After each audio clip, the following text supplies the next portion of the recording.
আসসালামু আলাইকুম প্রিয় খামারি বন্ধুগণ, আমি আজহারুল ইসলাম। দেশ এবং প্রবাস থেকে যে যেখান থেকে দেখছেন, আশা করি সবাই ভালো আছেন। প্রিয় খামারি বন্ধুগণ, আমি আজকে আপনাদের সাথে খুবই গুরুত্বপূর্ণ একটি টপিকস নিয়ে আলোচনা করব।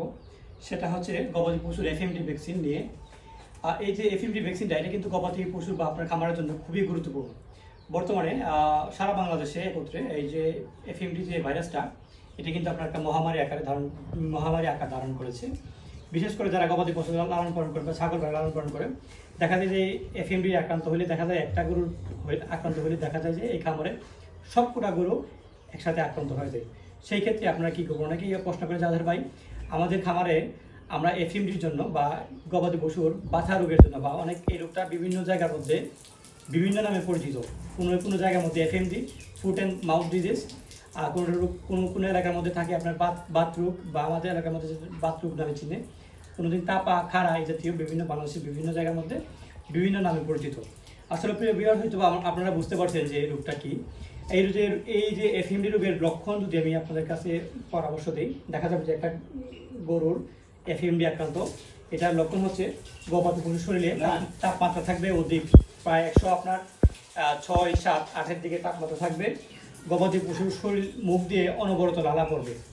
বিশেষ করে সবথেকে যে ভয়ঙ্কর যে বিষয়টা, সেটা হচ্ছে আপনার গবাদি পশুর মুখের মধ্যে বা জিহ্বার মধ্যে আপনার স্পট থাকবে, বা জিহ্বার আগার মধ্যে আপনার ছুলে যাবে বা এরকমভাবে গায়ে রূপান্তরিত হবে। এবং খুরের মাঝখানে আপনার যে পায়ের যে খুর আছে, খুরের মাঝখানে আপনার গা হয়ে যাবে।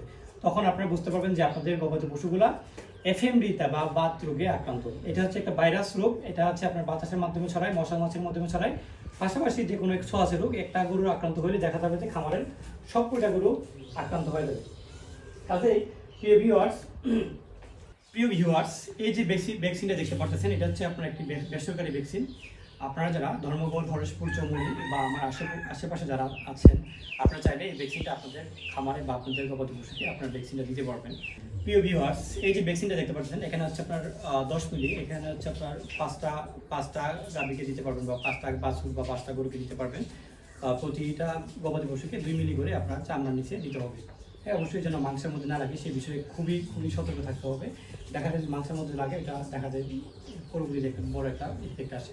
আর ছোটো বাছুরের ক্ষেত্রে, যেগুলো বাছুরের বয়স মিনিমাম 30 দিন পার হয়েছে, সেই বাছুরকে আপনারা দিতে পারবেন।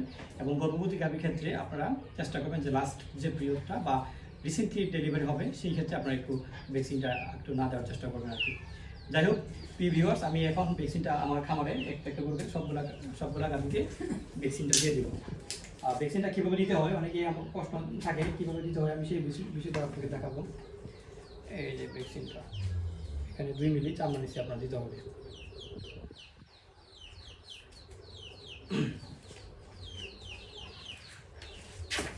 প্রথমে টান দিয়ে ধরতে হবে, তারপরে এইভাবে চাপ দিয়ে আপনার ভ্যাকসিন দিয়ে চলে যাবে।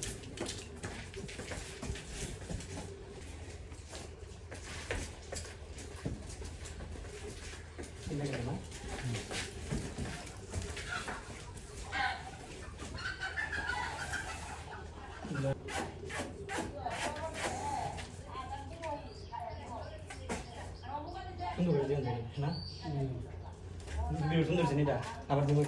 না একসাথে।